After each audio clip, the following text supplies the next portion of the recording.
Saudara-saudari yang dikasihi Tuhan, salah satu ketakutan terbesar manusia bukan hanya penderitaan itu sendiri, tetapi perasaan sendirian di dalam penderitaan. Banyak orang masih kuat menghadapi kesulitan, tetapi ketika merasa ditinggalkan, diabaikan, atau tidak ada yang peduli, barulah mereka benar-benar merasa hancur.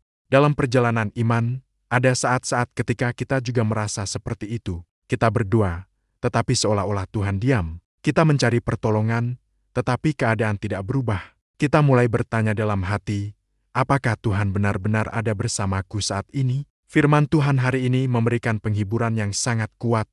Tuhan tidak pernah meninggalkan umat-Nya dalam penderitaan. Mari kita berdoa. Tuhan Yesus, pada saat ini kami datang dengan hati yang rindu dikuatkan oleh firman-Mu. Roh Kudus, bukalah mata rohani kami agar kami dapat melihat. Engkau selalu hadir, bahkan di saat kami merasa paling lemah dan paling sendirian. Dalam nama Tuhan Yesus kami berdoa. Amin. Mazmur 34 ayat 19, kemalangan orang benar banyak, tetapi Tuhan melepaskan dia dari semuanya itu. Mazmur ini ditulis oleh Daud pada masa hidupnya yang penuh tekanan dan bahaya. Ia bukan menulis dari kehidupan yang nyaman, tetapi dari pengalaman nyata dikejar, diancam, dan hidup dalam ketakutan. Daud tidak berkata bahwa orang benar tidak akan mengalami penderitaan. Justru ia berkata dengan jujur, kemalangan orang benar banyak. Ini adalah pengakuan yang realistis. Mengikut Tuhan tidak berarti hidup bebas dari masalah. Namun bagian kedua ayat ini memberikan pengharapan, tetapi Tuhan melepaskan dia dari semuanya itu. Kata melepaskan di sini tidak selalu berarti Tuhan langsung mengangkat masalah itu saat itu juga. Kadang Tuhan membebaskan dengan cara memberi jalan keluar. Kadang dengan memberi kekuatan untuk bertahan, dan kadang dengan mengubah situasi pada waktu yang tepat. Yang pasti, Tuhan hadir di tengah penderitaan. Ayat ini mengajarkan dua kebenaran penting. Penderitaan adalah bagian dari kehidupan orang benar. Kehadiran Tuhan lebih kuat daripada penderitaan itu sendiri. Artinya, ukuran kasih Tuhan bukanlah seberapa sedikit masalah yang kita alami, tetapi seberapa setia Ia menyertai kita dalam setiap masalah. Dalam kehidupan sehari-hari, kita seringkali menilai kehadiran Tuhan berdasarkan perasaan. Jika kita merasa damai, kita berkata Tuhan dekat. Jika kita merasa sedih atau tertekan, kita berkata Tuhan jauh. Namun firman Tuhan tidak mengajarkan kita untuk hidup berdasarkan perasaan, melainkan berdasarkan janji Tuhan. Dan janjinya jelas, Tuhan hadir dan akan melepaskan umat-Nya. Bayangkan seorang ayah yang berjalan bersama anaknya melewati jalan yang gelap. Anak itu mungkin merasa takut karena ia melihat kegelapan di sekitarnya. Namun sebenarnya ia tidak sendirian, ayahnya berjalan tepat di sampingnya, bahkan mungkin memegang tangannya. Seringkali kita seperti anak itu.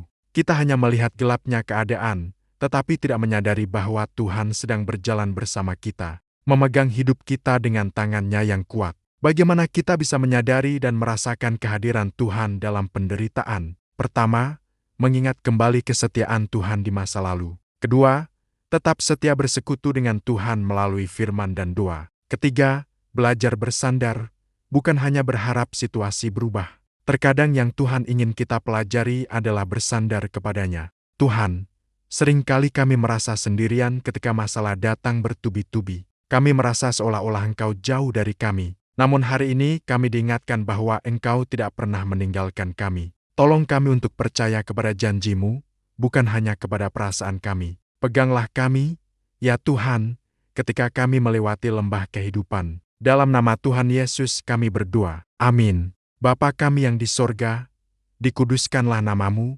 datanglah kerajaan-Mu, jadilah kehendak-Mu di bumi seperti di sorga. Berikanlah kami pada hari ini makanan kami yang secukupnya dan ampunilah kami akan kesalahan kami, seperti kami juga mengampuni orang yang bersalah kepada kami. Dan janganlah membawa kami ke dalam pencobaan, tetapi lepaskanlah kami daripada yang jahat.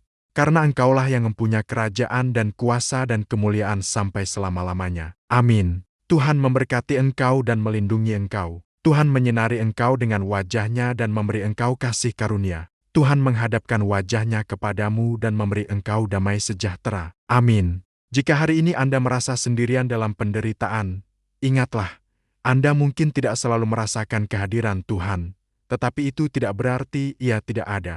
Tuhan tetap berjalan bersama Anda, bahkan ketika Anda tidak menyadarinya. Jika renungan ini menguatkan Anda, Jangan lupa untuk like dan share.